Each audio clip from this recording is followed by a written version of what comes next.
Hey everybody, it is Sunday, January 24th. I'm Adela. And I'm Dan. And you're listening to the Underbelly Hour. Still in my basement. Take off your coat, stay a while! Like listening to new music? Want to know a band before they get popular?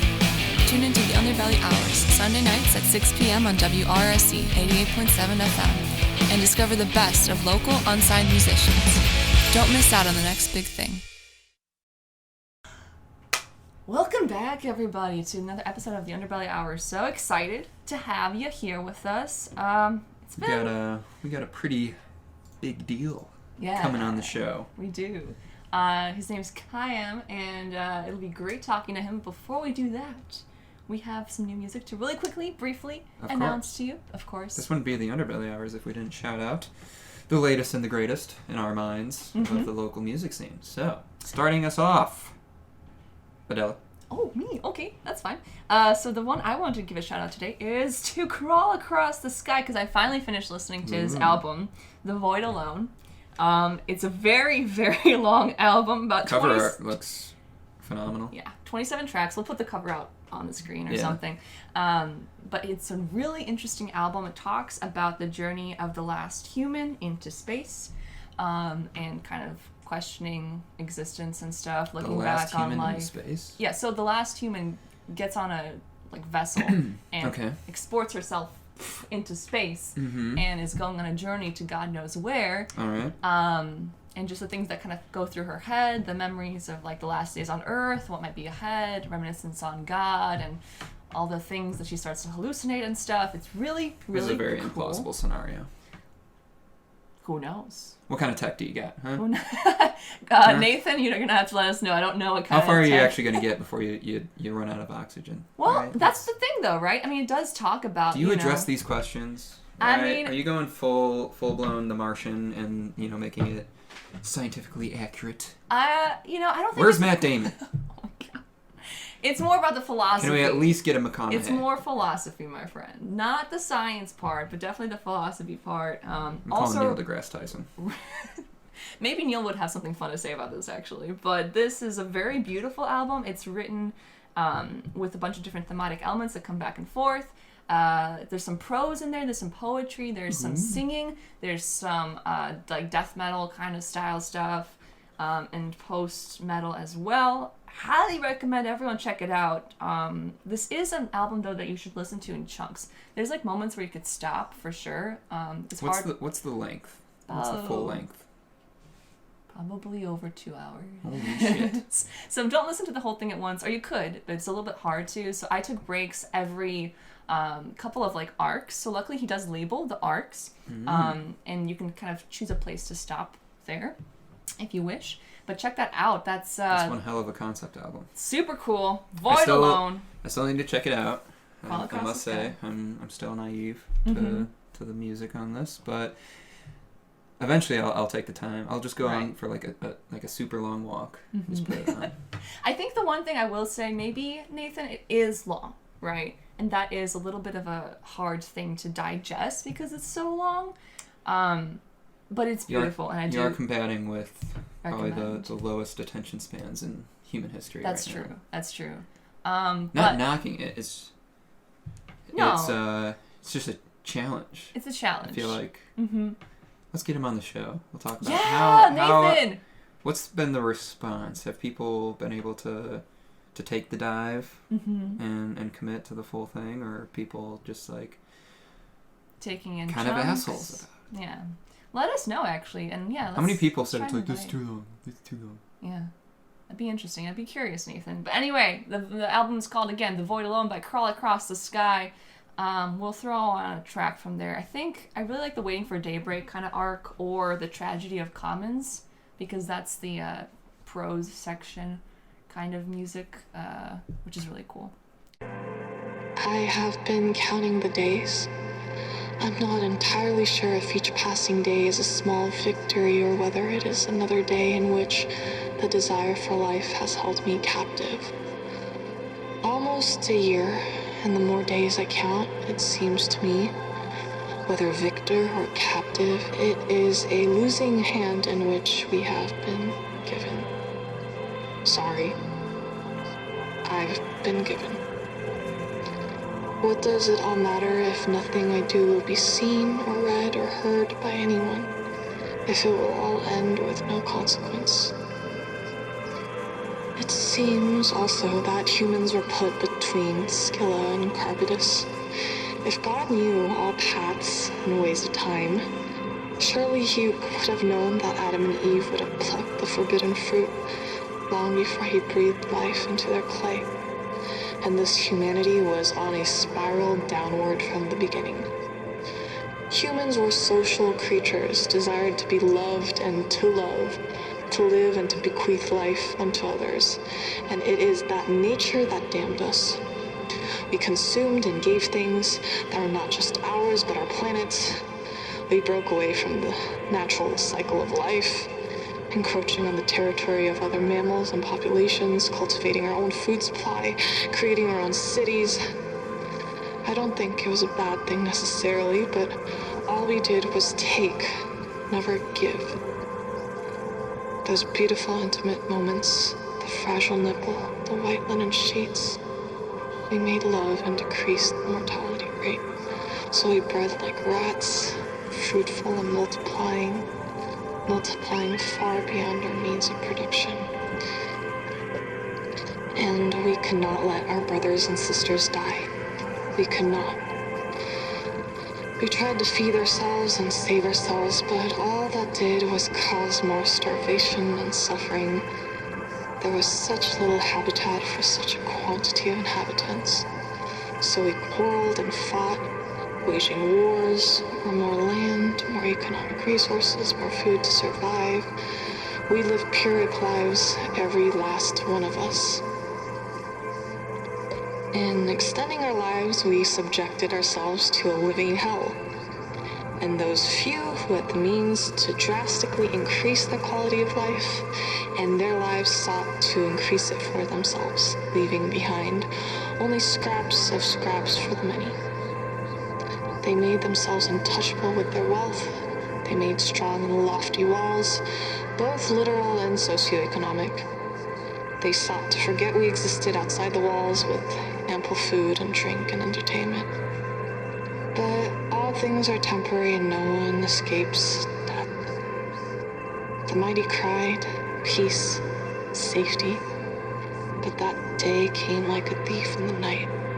Their walls fell beneath the weight of nuclear terror, and all died each in the despairing posture of their fall, in the hands of every clock folded. And darkness and decay and death held illimitable dominion over all. Perhaps it was just as well. We would have consumed all the earth and eventually ourselves. We would have made our environment too toxic to live in. We would have replaced our ocean waters with plastic and melted the icebergs to compensate. We would breathe smog more readily than steward the earth we were given. Triune God, Almighty Father, Son of Man, Holy Spirit, was it worth creating humanity? Did you love us when we raised and raped each other? Did you remember us fondly like you do the grains of sand on the dead shores? Was the good in our createdness worth all the pain and death, all the suffering, all the racism and inequality, the inhumane things we have wrought on each other? Was it very good? But now nothing remains. Escaping the decay of that colossal wreck, boundless and bare, this lonely vessel strides into the void, stretching far away. So one of those we'll throw on there once again. Check it out. Check it out. Check it. Right about now. The Funk Soul Brothers. Check it out now. The Funk Soul Brothers. Check it out now. Speaking of Funk Soul Brothers, Funk Soul, Dan, what have you been up to listening?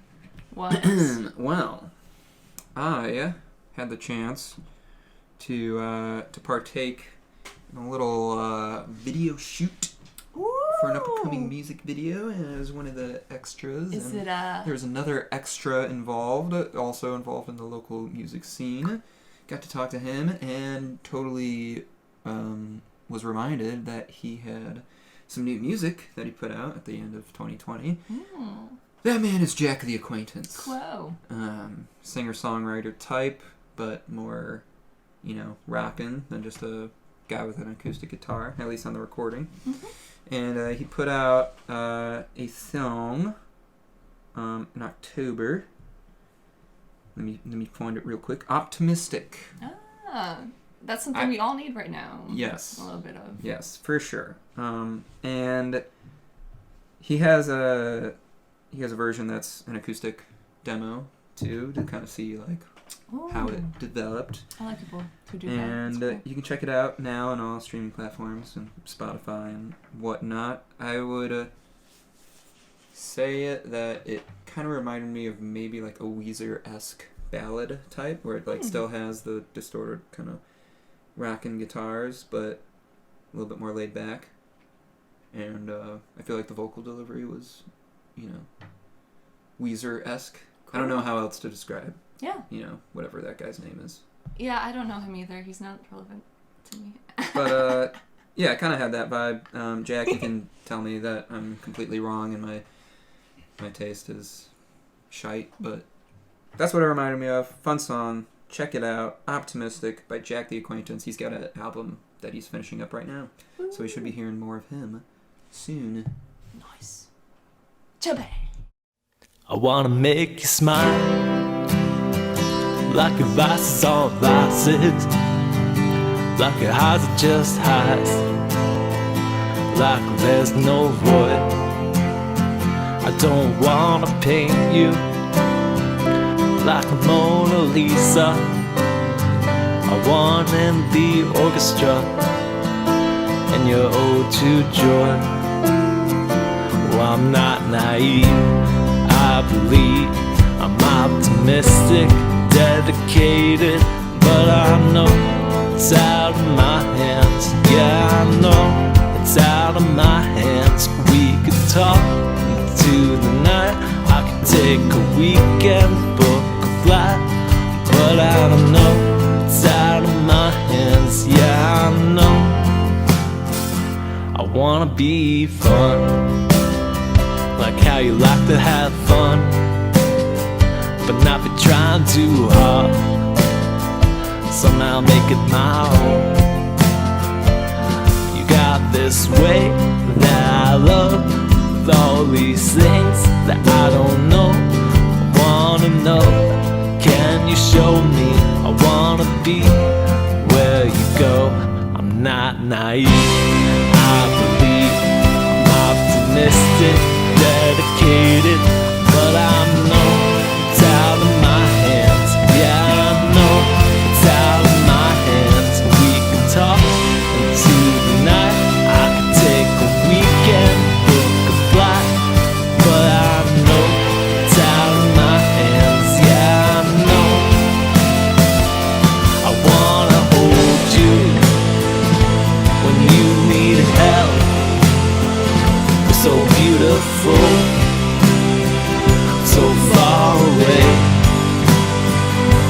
I wanna hear all that you can tell.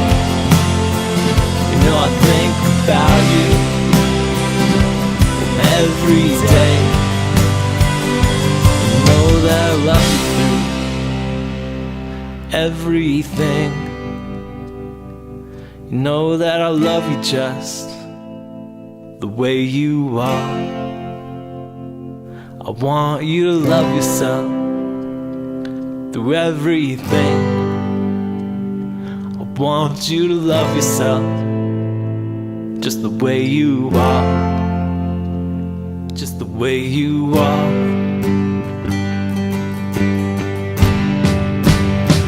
Oh, I'm not naive, I believe I'm optimistic, dedicated, but I know it's out of my hands. Yeah, I know it's out of my hands. I can give you all I've got, catch you falling, lift you up, but I know it's out of my hands. Yeah, I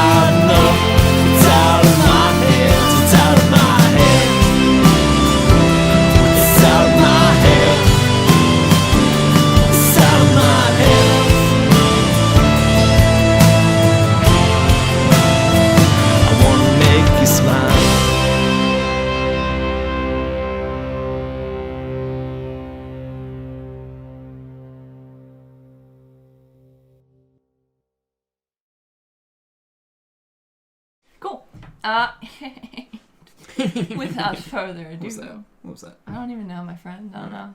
Let's get the Zoom going. Let's get the Zoom going. Let's call him up. Zoom. All right, so we're back, and I said all right, even though I promised myself. Yeah, we just talked about how we were gonna.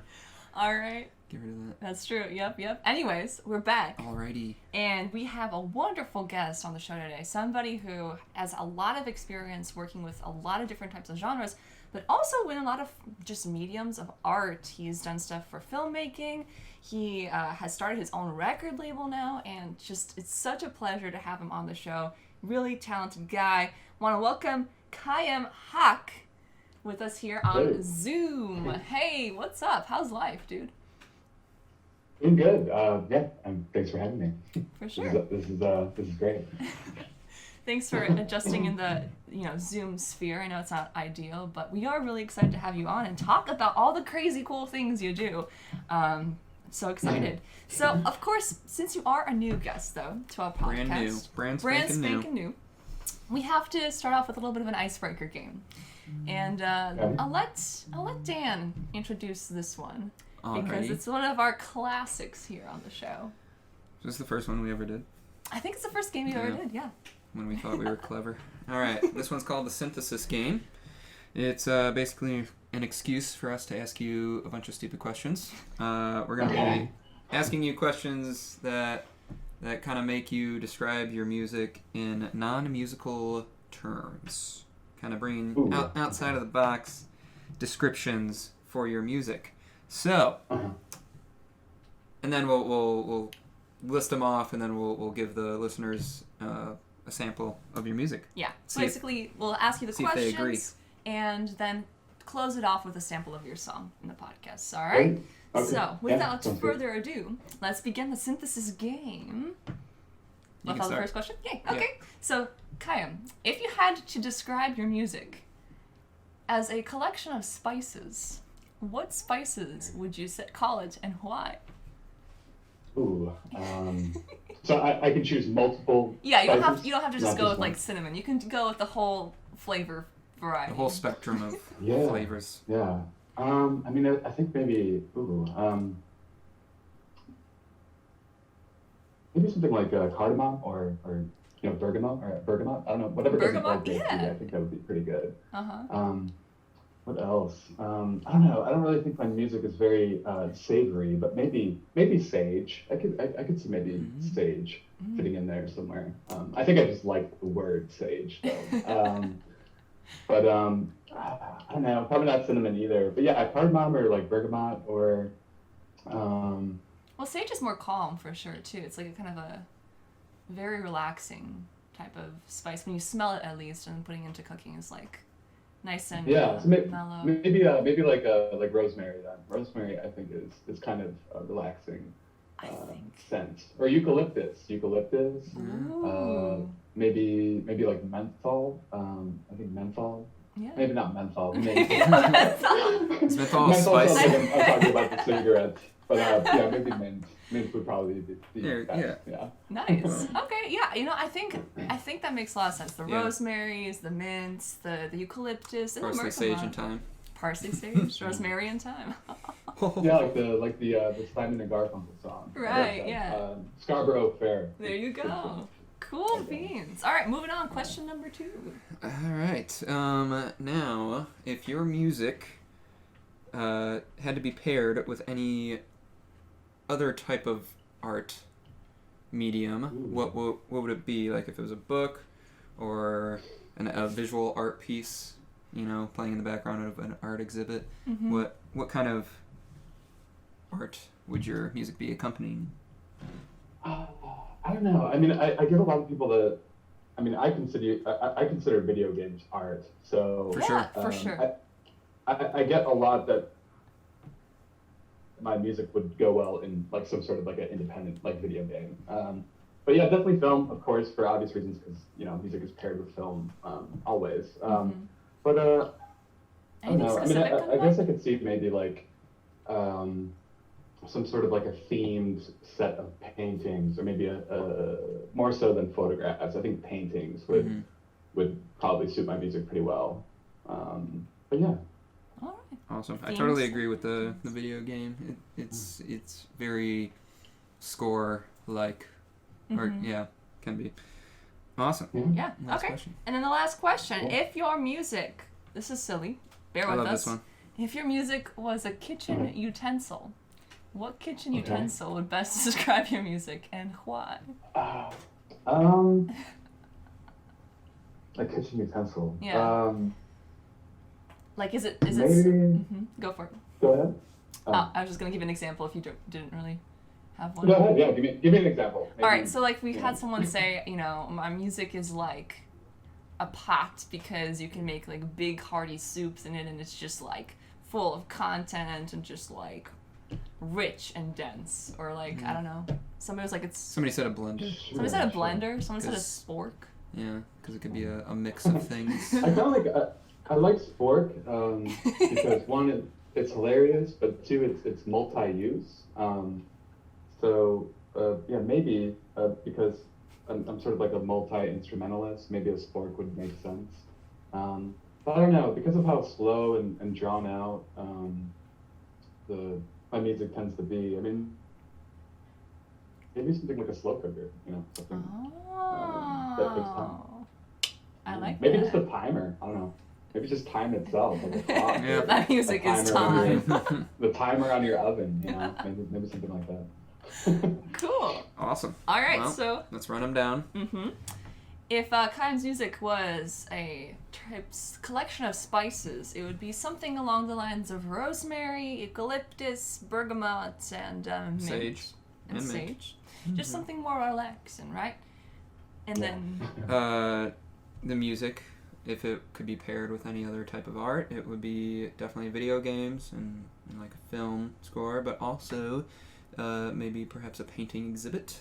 Like a theme. So lots of paintings, things, yeah. Yes. And then number 3, if Khyaam's music was a kitchen utensil, it would probably be a timer on an oven or a slow cooker because it's like, it takes a while. It's like a slow burn, his music is. And with all that said, let's show the listeners a taste of your music, shall we? So do you prefer we go from something from your new project that you sent or something more classic? I mean, go for it. All right. Let's go. Let's go off of something from the 2020 release. Yeah. Let's do... I kind of like a silver kind of gray. Do you want to go with that?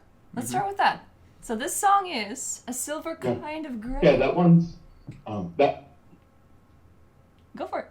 Oh, I was just going to say, that one's from my first album. It's not from the 2020 release, but just, yeah, I don't know if you're... Oh, that's because my Spotify's being weird. Let's do that still, though. I think I like that song a lot. I saved it on here. Okay.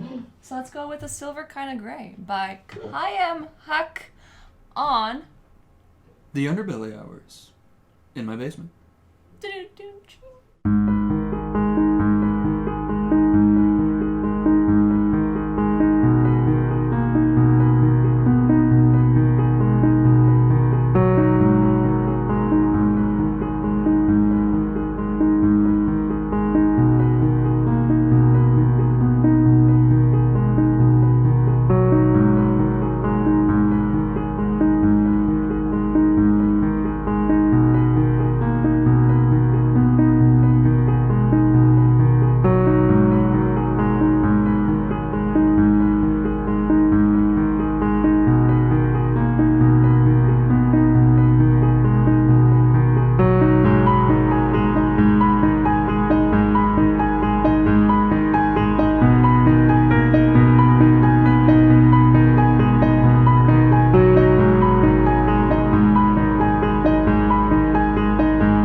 That's right. gonna be the new thing, I think. Yeah, let's do that. Let's keep it like that.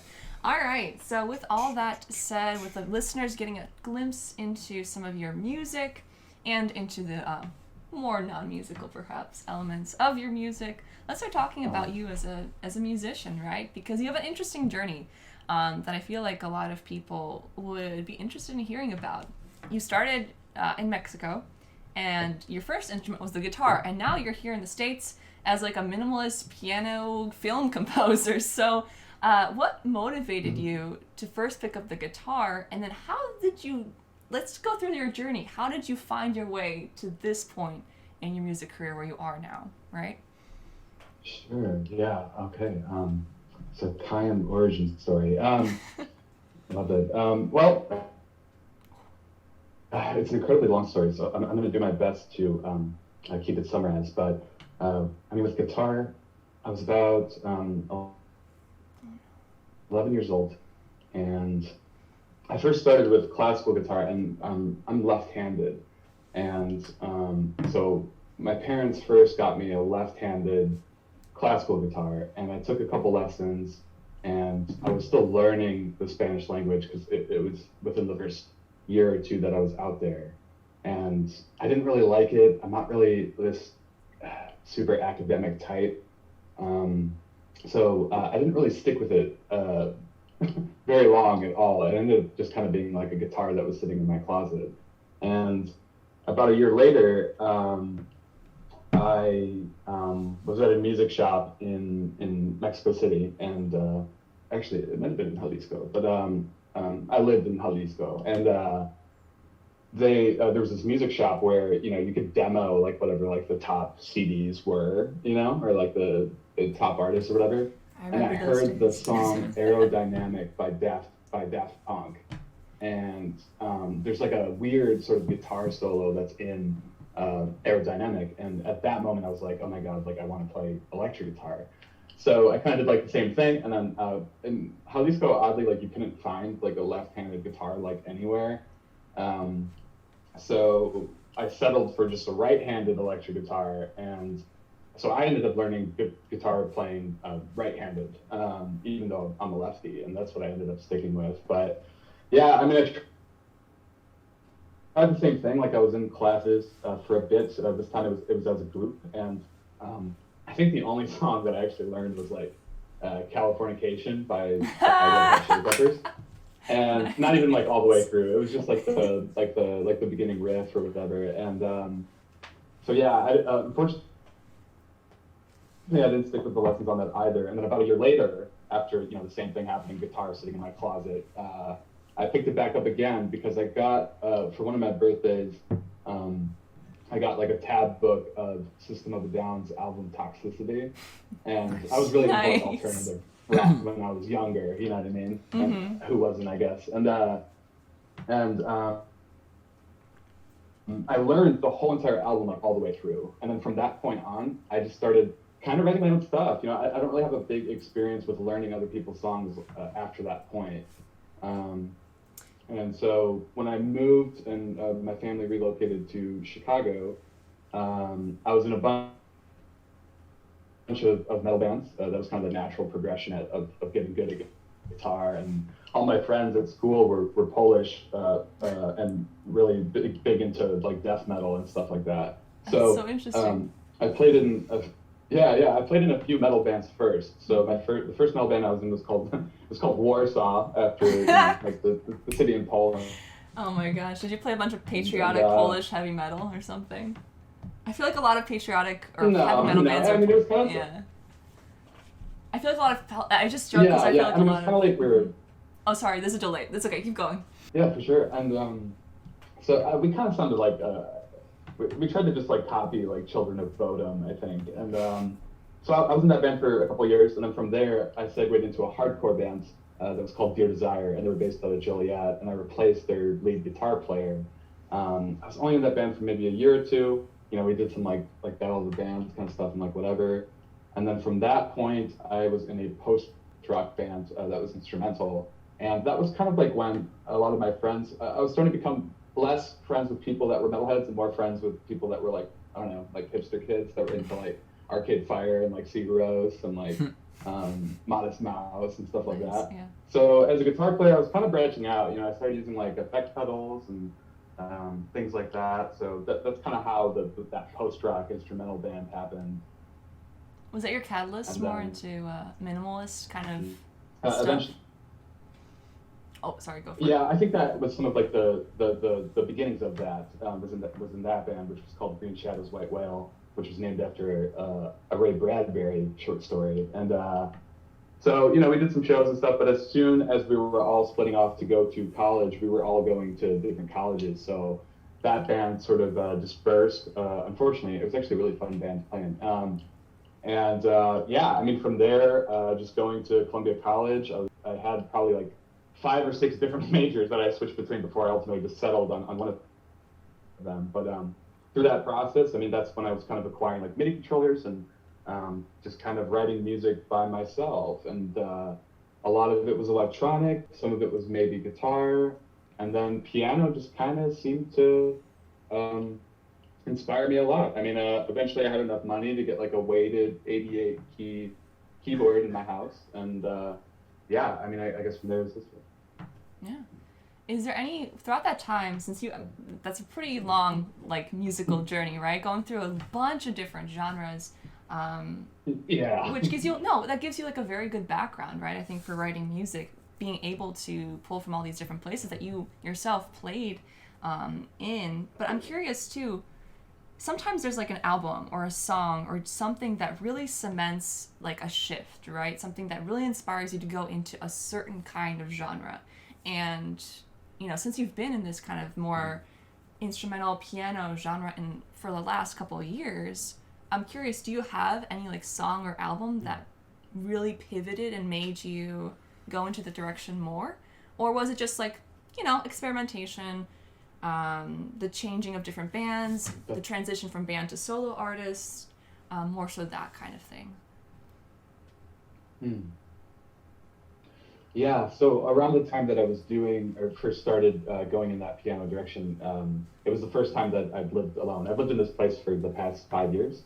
So I think, I don't know, there's something about piano and solitude and isolation that seemed to match really well for whatever reason. And but no, I mean, if you're looking for actual, like, I suppose influences that, you know, sort of propelled me in that direction, it would be, this might sound a little bit silly, but so when I was around 14 years old, there was this game called Kingdom Hearts.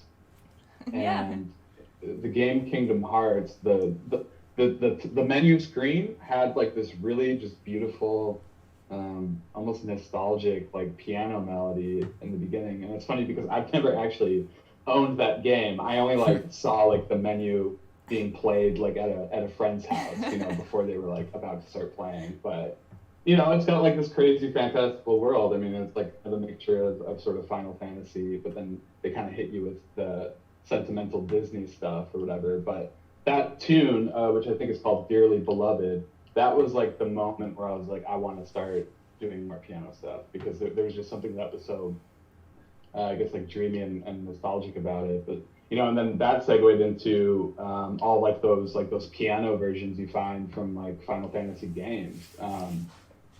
There's like a lot of, you know, just I guess like Japanese piano players that covered Final Fantasy songs and made them these just like these emotional masterpieces. And so yeah, Final Fantasy and like Kingdom Hearts oddly was the main one of the main reasons I was like, okay, cool, like I want to start writing stuff sort of like this, you know. Nice. So Final Fantasy and Kingdom Hearts was kind of like your toxicity for piano. Like, did you learn? Yeah, I guess so. Music too? I mean, the funny part of and it's funny because I actually really wanted to learn Dearly Beloved, but I never got around to it. It was once I got like a 88 key, you know, like nicer like weighted keyboard. It was inspiring enough for me to just kind of just start coming up with ideas. So yeah, that's still on the bucket list. I still need to learn some of those songs, but yeah. Nice. Well, there, you know, better late than never. For sure. Yeah, maybe you'll be making those like inspirational pieces one day that you were inspired by those Japanese like pianists, but it'll be you this time making some sort of crazy arrangement or something one day. No, he's going to be composing the music for the next Ori and the Blind Forest. Yeah.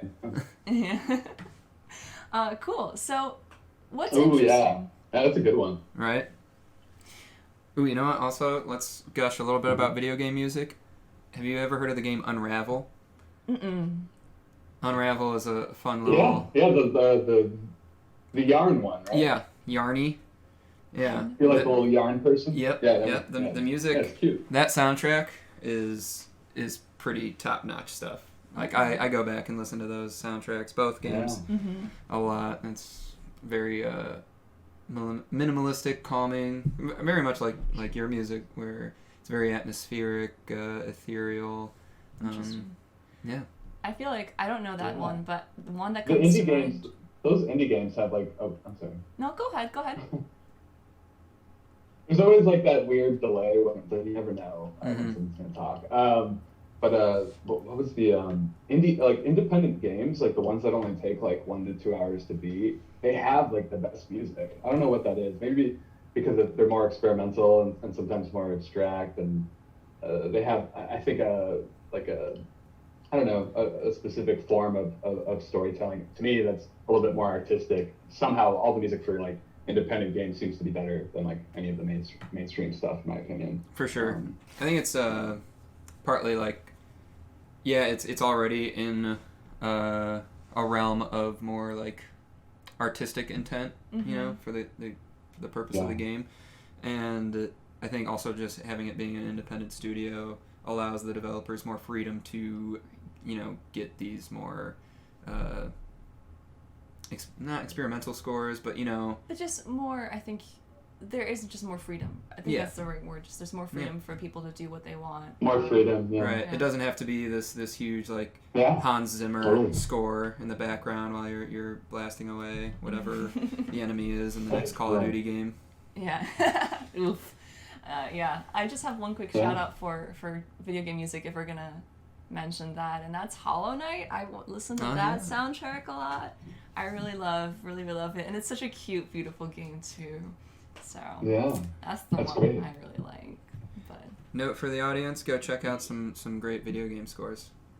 Truly. Marty O'Donnell, Halo, also amazing. Oh, okay. So anthemic, so big and like, Exactly like that. 100% like that.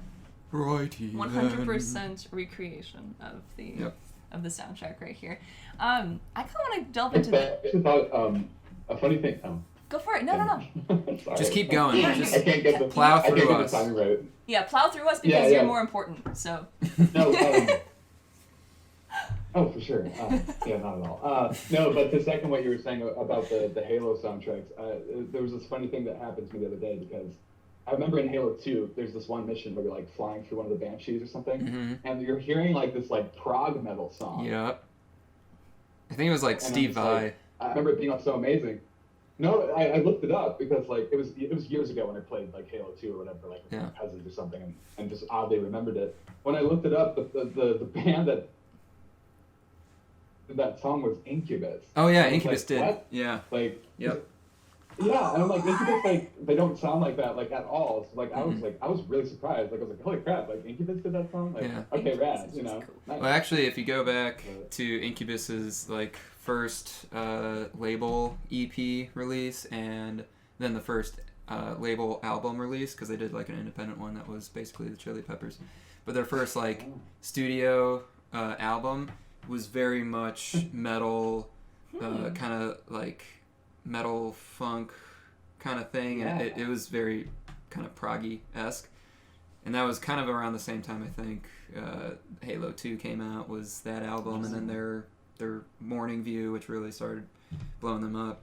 So, yeah, they started out kind of metal. I know, I wish they did more of that. Because I was like, whenever I hear them, like, those little, like, moments where they're kind of doing stuff like that, I'm like, yeah, like, keep that going. Like, what are you doing, you know? And then they switch to something that's, like, a little bit more, I guess, like, acceptable in the Western society, you know, or Western music, but yeah. Every artist has to go on their path. Yeah, their musical absolutely. journey. That's true. Speaking of Fun musical talk. journey, I kind of want to circle back to you again, Khyaam, and talk about, since we don't have a whole lot of composers on this show, we haven't historically had a whole lot. I'm curious, from this standpoint, I mean, you know, you started your journey while you were in college, trying to experiment with like different types of like piano and electronic music and stuff. But I mean, from what I've heard from people, composition in general is a very hard field to break into as an artist and to get people to listen to your music. So I'm curious, how did you approach trying to, you know, make a name for yourself, trying to establish yourself as a certain kind of composer when you were first starting out? Yeah, that's a good question. I mean, I guess, so I didn't actually have social media up until about 2016. I resisted for a really, really long time just because I'm not naturally much of a social media guy, to be honest with you. That's always something I feel like I'm wrestling with or trying to be better at. Or, I mean, I think at this point, being 30 years old, I think I've kind of given up trying to like be better at it or something. When I felt like I had a decent body of work, which was my first album, Sonorous Laments for Future Past, I kind of had to just bite the bullet, and I was like, I'm going to make a Facebook, I'm going to make a Instagram, I'm going to make a, you know, Twitter, whatever. And yeah, I mean, I don't really know how it happened or how I approached it.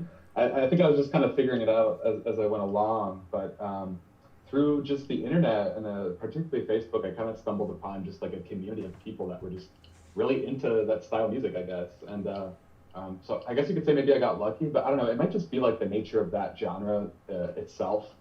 There is sort of like a pretty decent online community of people that appreciate that style of music or whatever. But yeah, I mean, I basically did what you would expect. Like I released everything on all platforms, and I tried to share posts maybe every day or two of me playing different stuff, or maybe me talking about it, or maybe do a music video, or campaigning. The albums were definitely a huge part of it. I would even say that campaigning your album after it's released is probably makes up for like 70% of the album's overall success. Like if you do not like campaign the album, and by campaigning I mean like pitching it to indie playlists or finding like blogs or whatever that you can submit to or whatever, finding other pages that your music could be on.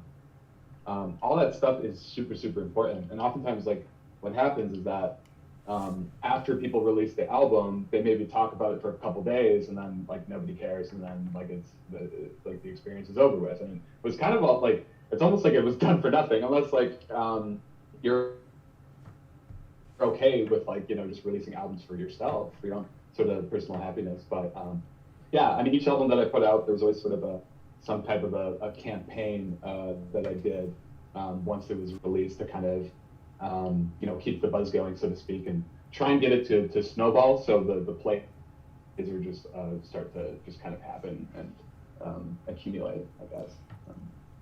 I think that's a great strategy, especially what you just said at the beginning is after you got your social media, finding those niche groups of people, because there's are really cool groups of and communities of like music lovers who are appreciative of a certain genre. And I think more people could benefit from finding those groups, you know, and pitching things to them or pitching things to certain blogs that are in the genre that they belong to, you know. I feel like not enough people get creative with that aspect, because there are, like, social media has created little bubbles, which can be really bad, but also really good when it comes to art. You know, people gather in spaces where they really like post-metal or makes it easier whatever. to do that target marketing business strategy. No, but I think it's very important what you said about, you know, keeping up the campaigning of your work after release. That is a problem that we see a lot in the local scene, where somebody will throw something up, you know, post about it maybe 2 days, 3 days after, and then just they kind of fizzle out. They don't follow up with it, and it's a shame. Right. I mean, you gotta. I like looking at it from a music fan's perspective. Like you brought up, there's the community that you found that really appreciates the instrumental score type music. They're not they don't have the time to search this out themselves. You gotta kind of find them and throw it in their face and be like, hey, this is like Absolutely. for you guys. Please check it out and check me out. And, you know, especially with people's dwindling attention spans and just the saturation of the music market in general, you really gotta follow up on that. Yeah, just to like touch on that more. Like just to touch on what you're saying more. You know, we live in such a time right now, and with the direction that Western society is going in, we put a huge amount of importance on, you know, individual rights and what it means to be independent, to be an independent thinker. And I think that somehow in the act of doing that, people forget that art is something that is based fundamentally on community. So I think what the narrative that I'm noticing is that a lot of people think that, well, you know, I can have a studio in my room and I can make this album by myself. Therefore, you know, I can just do everything and get all the plays and like whatever. As much as we want to believe that that's true, it only is to a certain extent. Eventually, you do have to interact with other people, and you do need to find a community to be a part of that cares about what you're doing, you know. And so yeah, I think like somehow through the minutia of you know, getting lost in the minutia of individualism and independence and individuality, I think that some people lose something along the way. But yeah, I mean, art is nothing without community, in my opinion. Right. Yep. So my follow-up question on that, now more specifically to your genre, I think it is, you know, you can attribute most, well, other than the fact of it being amazing music, a lot of the success, I feel like, can be attributed to you campaigning, like you said. And specific to your genre, have you noticed other composers kind of getting after it like you have and doing that? Because I feel like sometimes composers can be lumped into a more traditional type of mindset, maybe, and maybe not all of them are going out and creating the social media pages and doing the online marketing that they need to do. Sure. Like, could that also be a factor too? Have you noticed that there's like a little bit of a drought of composers pushing their music on online platforms like you have? That's a good question. Yeah, I mean, there's and you know, I'm only speaking from I guess my own experience or what I've seen, but it seems that everybody is trying to push things. You know, after releasing the album, it's here's the thing, like with the whole like campaigning thing. Like, for example, my songs that get the most plays are the songs that I campaign the most. It's not because people happen to like that song more. It's just by the simple fact that I had more energy to campaign that album at whatever time that I was doing it, and those ended up being the ones that had the most plays. And other days where I didn't dedicate as much time to campaigning it, or maybe I only spent like a couple days pitching the playlist and like whatever. Yeah, I mean, those ones did not do as good as the ones that were campaigned the most. So it's really like, I think it's a lot more literal than we think.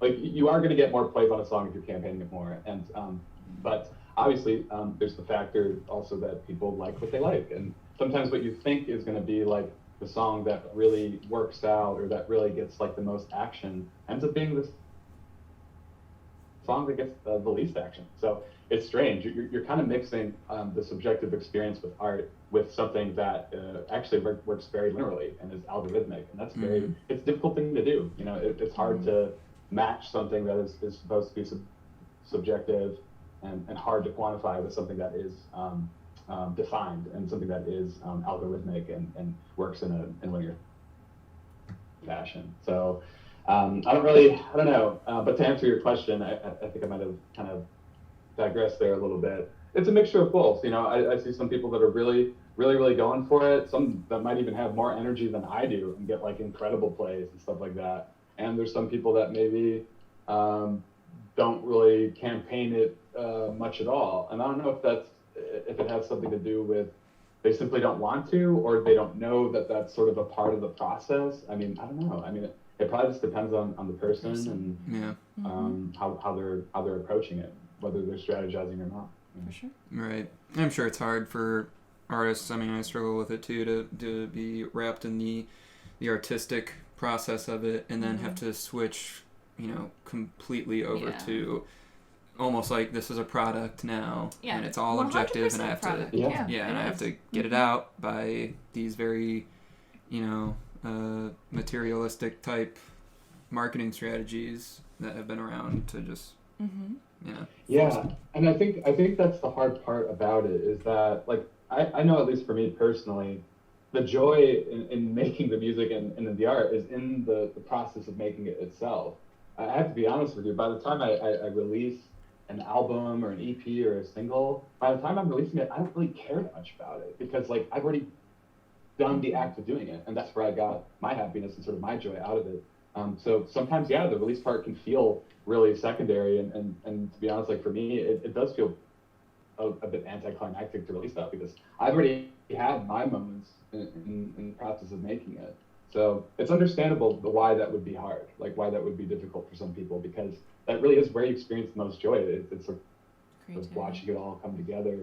And I mean, I'd say for me, like, the release part of it is probably really, personally, really low on the list for me, as far as, like, it's pretty, it's kind of an anticlimactic experience for me. But unfortunately, it's also incredibly important, and you kind of have to push yourself to keep going with it anyway, For sure. Grind and shine. Now is your time. That's right. Anyway, throw out shout out to Milo, Grind and Shine.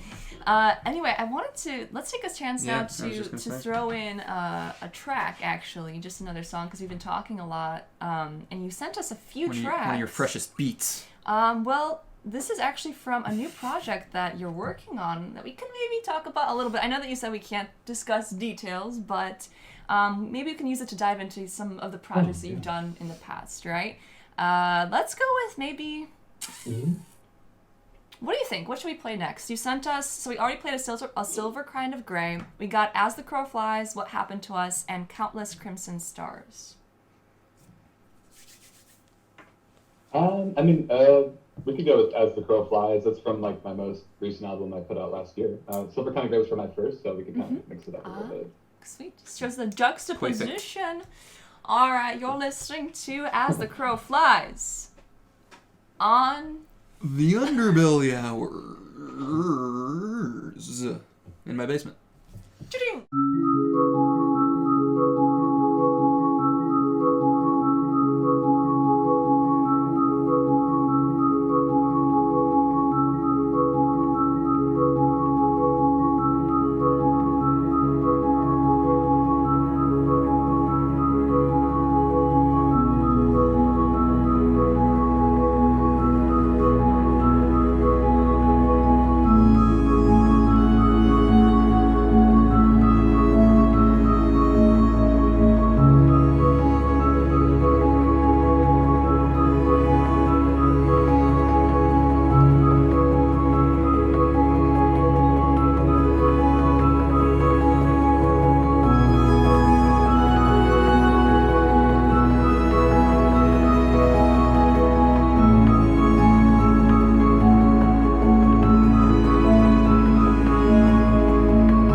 Well, and we're back. Anyway, so we just finished talking, we just played the song, which leads us into talking a little bit about your collaborations, let's call them. So putting your music together with other mediums, of which I know you've done like film, and you have something on Spotify that I also wanted to ask about, which is called Carlotta the Last Empress, which sounds like it's original music for a ballet. So I guess let's start with that one, because that one really caught my attention when I was listening to your music and just kind of flipping through. How did that project come about? I'm just curious. What is it exactly? Yeah. So, good question. So when I released my first album, I remember I did like some music video on YouTube of me playing one of the songs on my aunt's acoustic piano. And from there, there was a writer from Canada that he wrote ballets, and he was a ballet writer. And it was so strange because he actually he had like quite the following in Mexico, and it just so happened like he had I think you just saw my cat. He had like a pretty good following in Mexico from the exact city of Jalisco where I grew up, which was super strange and just kind of like a weird sort of parallel. And so he sent me an email where he was basically like, hey, like I really enjoyed like your first album. I'm writing this ballet that's going to be performed in Jalisco. Like, would you want to create some music for each I guess act or each scene in the ballet or whatever? And of course I agreed.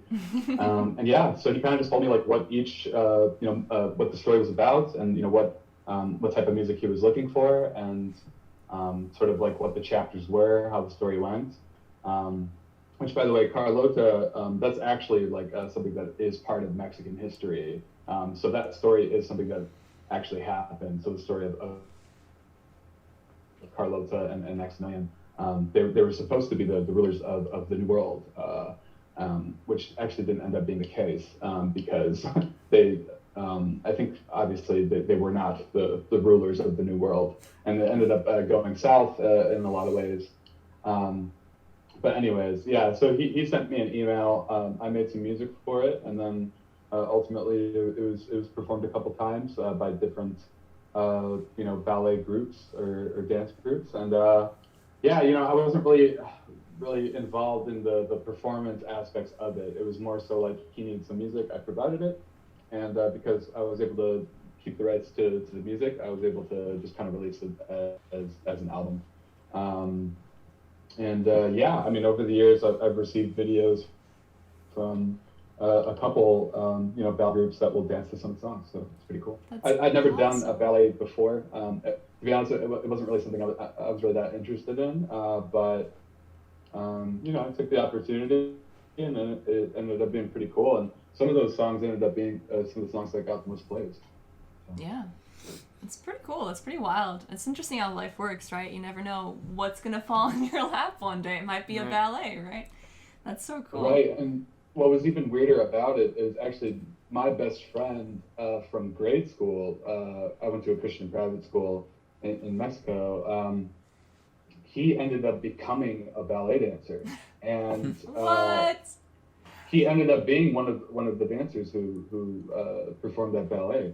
So and that was like completely unintentional. It just worked out that way, which was pretty surreal for me. So yeah, that whole thing, that whole experience was a bit strange. How weird and sort of lined up and parallel it was to my childhood. Cool, that's cool stuff. What about now diving into a little bit of the film stuff that you've done? I know you can't share details about it exactly, but you are working on a film now? Is that correct or something? Mm-hmm. Yeah. So how, is this your first time? Or? Yeah, go ahead. No, I was just going to say, is this your first time working on a film? And how is that process going? Or is this something that you've done already in the past and this is just the new chapter in your journey? Okay, yeah, so a good question. So I haven't scored a feature film before. So it's a first in that regard. I've been sent films before that I've turned down because I didn't think that It wasn't really, maybe I had qualms with the way it was edited, or maybe I didn't feel like it was speaking to me. So I have been sent a lot of films. I've actually probably declined more than I've scored them for various reasons. And I've done a lot of corporate work. I'm not really the best at keeping a website up to date, to be honest. That's something I'm striving to be better at. I just, for whatever reason, I don't put enough time into it. But I've done a lot of commercials. I've done a lot of corporate stuff or stuff for like company branding where they needed a music spot. And I've worked for a couple of different production studios to give them that stuff. But that's really the extent. Like I've worked with, my music's been using a Motorola Solutions commercial, like LaSalle Bank. I did some stuff for Cabot Microelectronics. I wrote actually a 20-minute song for like some video that was played on a loop at like a trade show that they did. But because it's work, it's client work, I'm really selective about what I'm sharing with people. If it's something that I really like and I like to be attached to my image, then I will share those things. But most of them don't really get shared, to be honest. They're kind of just more like side work to me. But yeah, that being said, I mean, because I had been receiving so many like edits for films that I didn't really like or I personally didn't resonate with, I had the idea of like, well, why don't I just make my own film? And I could write, the script, and I could essentially just score my music to the scenes that I've always wanted to score music to, and I'm kind of in a position where I'm doing pretty good financially, so I can afford to make a film, and it's ultimately been something I've been wanting to do for a while. So yeah, with this film project, I'm wearing a lot of different hats in this one. I'm directing it. I wrote the story alongside another screenplay writer. I'm going to be composing the music for it, and I'm also doing the sound design for it. But yeah, so so far it's been a really beautiful process.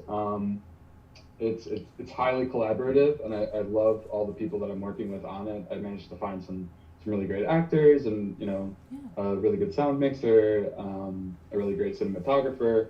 So right now we're kind of working our way through the pre-production stages. We're actually almost about done with pre-production. We're sort of working through a shot list at the moment and confirming some of the locations. And ultimately, it's working with a cast of 4 actors, and they're kind of sending me various takes of the scenes, and I give them notes. We do Zoom calls, things like that. But yeah, I mean, it's probably my most ambitious project to date. It's a lot of work, but it's something that I've wanted to do for a really long time, and I'm excited to see where it goes. Yeah. What's the hardest thing so far about it that you've done? Because I mean, this is the first time you're doing like directing, the first time you're helping to write the screenplay, first time you're making the whole soundtrack. So out of those right now, what do you find, what is the most challenging, I guess, aspect? I'm curious.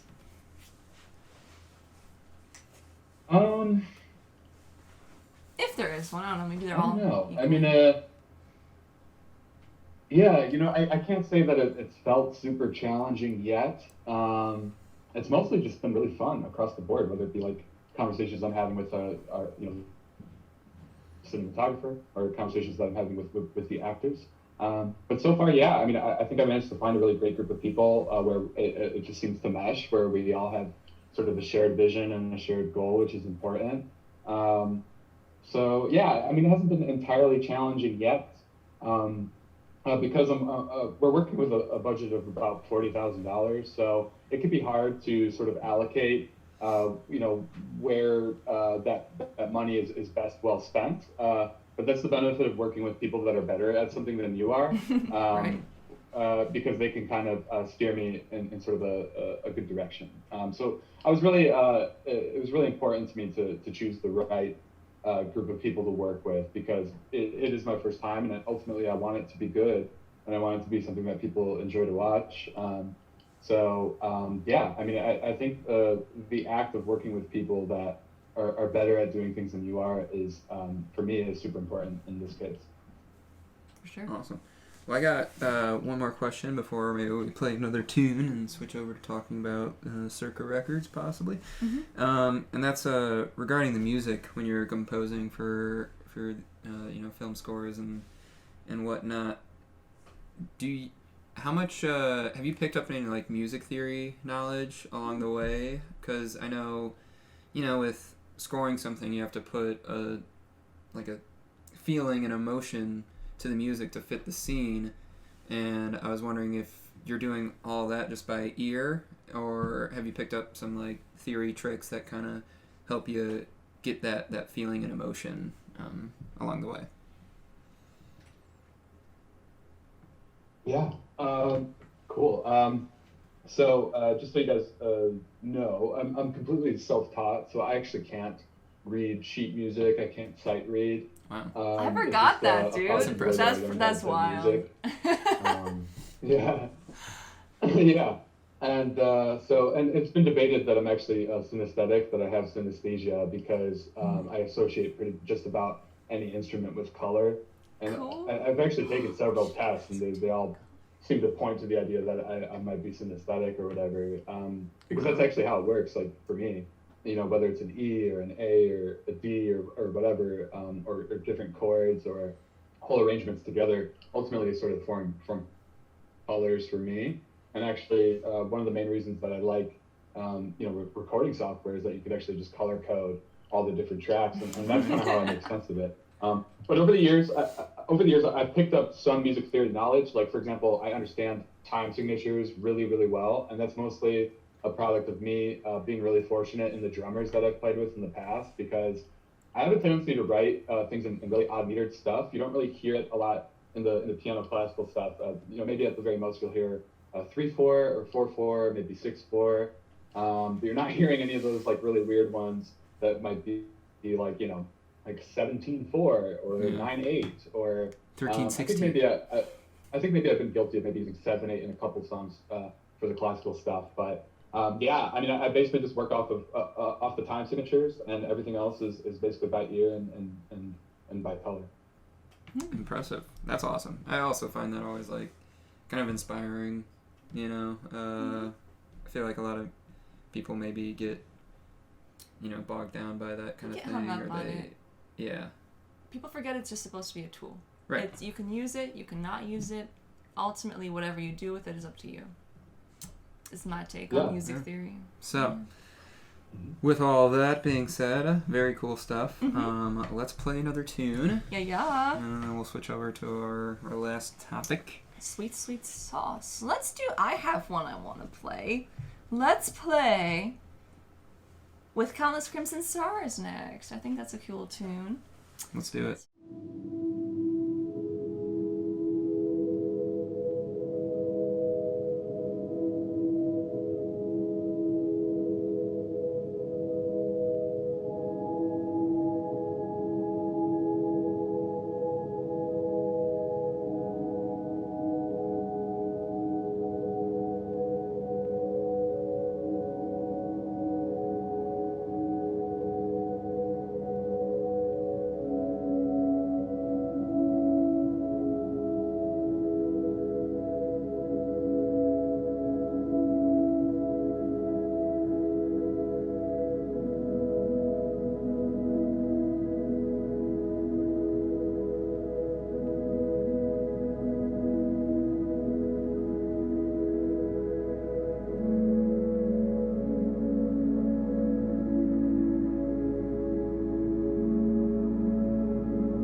This is Fudge Nuggets, I messed it up. You're listening to With Crimson Stars, Countless Crimson Stars, by Khyaam Haque on... The flawless Underbelly hours. Without a hitch. In my basement. Yes. The completely... We can do... Sorry, go for We it. can do that again if you want. If you want to, like... Oh no, we're good. We love the floats. If you want to try it again, that's fine. You guys are editing it. We'll edit it, so... We keep in all the mistakes. We keep in some if they're funny, but if they're not, we clean it up. We clean it up a little bit, you know. So the final topic today that we have to discuss with Khyaam is something called Circa Records, of which we have a Spotify, by the way, an introductory Spotify playlist, which you all will be linked to. You can check that out if you're just getting introduced to the label. Check out everything that they have to offer. But we have to ask, too, on top of everything else that you're doing, what motivated you to start your own record label? Because it's great, it's beautiful, but it does also seem like a lot of work as well. Yeah, for sure. So Circa Recordings. By the way, just a random thing. Circa Records actually was a record label back in the day. Oops. You might be familiar with the it's the album Mezzanine. Why am I blanking on the band name? Who wrote the album Mezzanine? It was I'm not sure if it's ringing a bell. I can't believe I forgot that. I'm totally blanking on it, but it's a pretty well-known band or whatever. But Circa Records ended up dissolving or whatever, so the trademark became available. But we chose Circa Recordings. So the label's called Circa Recording. Massive Attack. Massive Attack, yes, thank you. God, I don't know why I completely brain fart, I guess. But yeah, so anyway, Circa Recordings. I guess the origin story behind that, super exciting. So it first started with I met Christo Downs online, and Christo Downs, if you don't know who he is, he's actually he's a extremely talented graphic designer who has just this innate understanding of aesthetics. He's a wonderful person. He's become a really great friend of mine over the past 3 or 4 years. And I first met him. I know I met him online. I don't remember exactly how the conversation started, but he had sent me an email where he was basically like, "Hey, like I love your music, and I want to make a deal with you." And he was like, if you create another album, I will make your artwork for you." And I go, "Okay, that sounds pretty cool to me," because I checked out his work and I was like, "Oh yeah, this guy's awesome." And I had been making like my own artwork, like so for the first 2 albums that I did, I made the artwork for them because I didn't know a graphic designer at all, and I made it just shooting some nature photos with like a 35mm SLR camera and editing it with like phone apps and just putting text on it. So that was my way of making artwork for the first 2 releases. But yeah, so anyways, a bunch of phone conversations later, which ultimately amounted to me and Christo meeting in person in Los Angeles, which is where he's based. It just kind of became part of our conversation. Like, every now and again, we would sort of talk about like how cool it would be within this sort of genre of music to form a record label ourselves and to kind of just put our own sort of community. And so yeah, I mean, one thing led to another, and then eventually we decided to launch it at the beginning of 2020. Yeah, it's a really cool idea. I like the fact that there aren't a whole lot of record labels, I don't think, that focus on like your specific style of music and the music, like this almost like kind of contemporary classical idea, right? So it makes it really unique in that aspect. What do you hope to accomplish with this record label, or do you have any concrete goals that you want to share? Yeah, for sure. So if you think about the actual name, Circa Recordings, Circa meaning sort of like in a approximately or roughly, sort of as a sort of a measurement of time, like circa 1990 or whatever. So we thought that was the perfect name in a sense, because what our goal is to represent a sound and aesthetic of a modern era, which kind of plays into this idea of the contemporary classical musical style, and also some electronic stuff too. So yeah, I mean, I guess like what our main mission is and what our main goal is to represent a sound and an aesthetic of a modern era, art and music that is happening right now in this time and space. It's cool. It's super cool. Mission statement. I love that. Yeah. Right? If there's any, because we do get a lot of bands and musicians and like people who are in creative fields who listen to this podcast, and I know for a fact that they would probably want me to ask this, how does, if somebody is, for example, a musician, creator in this genre, do you guys take applications from different groups, or is it a specifically you go out and you search for the artists Who's your A&R guy? Right. Who do we gotta call? Yeah, basically. Yeah, I mean, essentially, both Christo and I would be considered A&R people. We're a small operation still, so it is everything is run by Christo and myself at this moment. But yeah, I mean, if somebody's interested in label, maybe they have something that they think that we would like, you could email us at info@circarecordings.com. That's kind of how we direct everybody just that email, because it keeps our lives organized as well, because Christo does a lot of different things and so do I. But yeah, info@circarecordings.com, and we'll check it out, and if it's something that we like, then you'll probably hear a reply back from us. Yeah, sounds good. And if you don't get a reply, then you suck, and you should give up music for the rest of your life. Oh my god. Kidding. I kid. Although, one small tangent, if you don't get a reply back right away, understand that this is like Khyaam just said, it's still a small run operation. Maybe check back in a week or so, maybe, if they haven't listened to it. Just because I know that there's, from speaking to other people who do either like what we do, a podcast or a recording label, or just I know some people in the news industry now. Mm-hmm. Sometimes people just get bogged up. Right. Don't take it personally if someone doesn't respond back to you right away. Exactly. Try again, and if it's still a no-go, then maybe it really is a no-go. But give it another shot and be a little patient with it. What we're really trying to say is get off our ass. We'll get to you. Small PSA for everyone sending us our stuff. We just rebooted this podcast again. We love seeing your submissions, but also we will get back to them. Please don't get mad at us if we don't respond right away.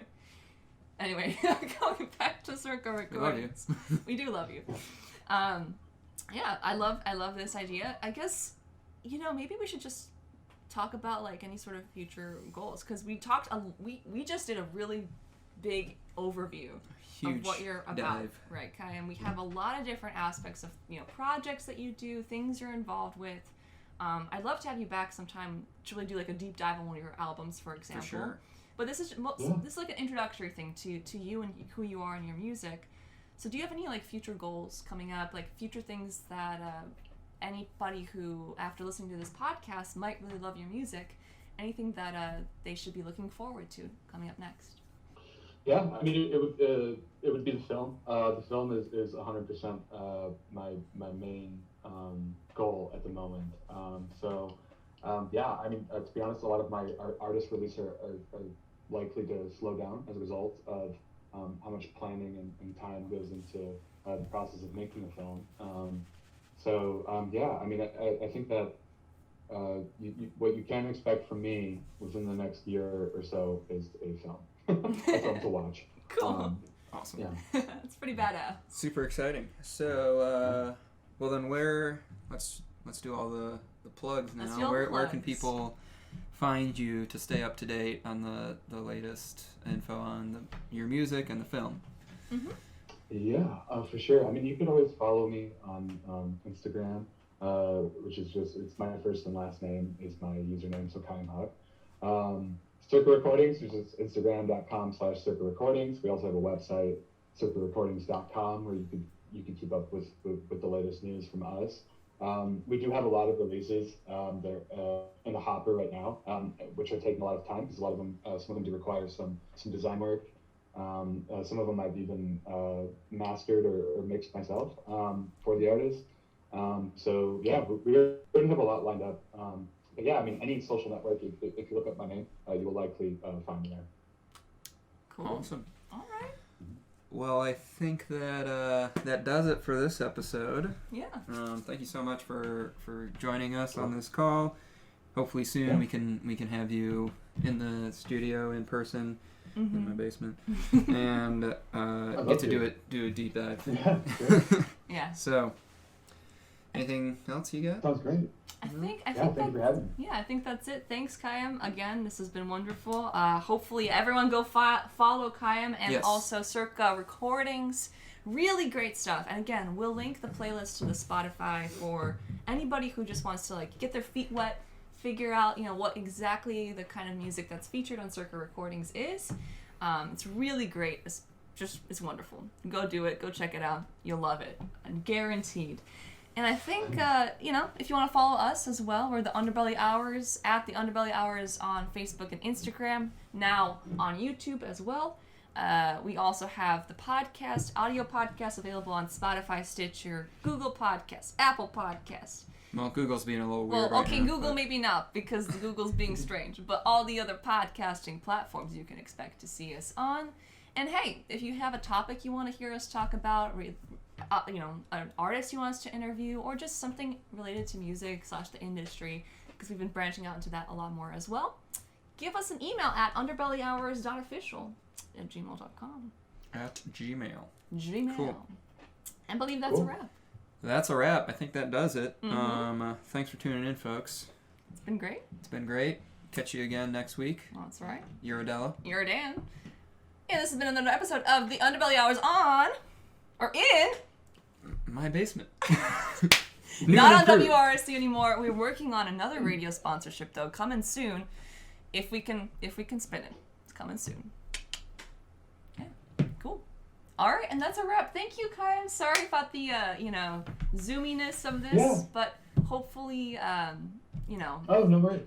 Hopefully it was fun. It was fun for us. I thought it was a great great interview. Yeah. Gonna be a great episode. Super fun. Yeah. I would love to sometime soon, maybe for a second round. I'm totally happy to do another one with you guys. Yeah, for sure. Yeah. Do more of a deep dive into because we like to do whenever someone's first coming on the podcast, we always like to do like an overview of who you are, like all your projects, and then the next time someone comes on, maybe we can do like more of an album dive or something. Maybe a film dive. Film dive. Oh. Hopefully we can have you on a little bit before the film release. I mean, but definitely again as the film releases too. Yeah. Once we have like a actual trailer and it's done, once the trailer's out and it's kind of making its rounds in the film festivals, I would love to generate some buzz. For sure. Exciting. That'd be great. Yeah. Cool. All right. Well, we'll also let you know when this is out. Again, it's not coming out tomorrow. It's probably gonna come out next week. Yeah. And we'll do some teases throughout the week. We'll drop some video clips, drop some audio clips. Do the thing. Perfect. All right. Okay. Yeah, that sounds great. All right. In that case. Thanks again. Awesome. We'll let you thank go. You guys. Have a great day. Yeah. Have a great Sunday. Yeah, you too. Bye.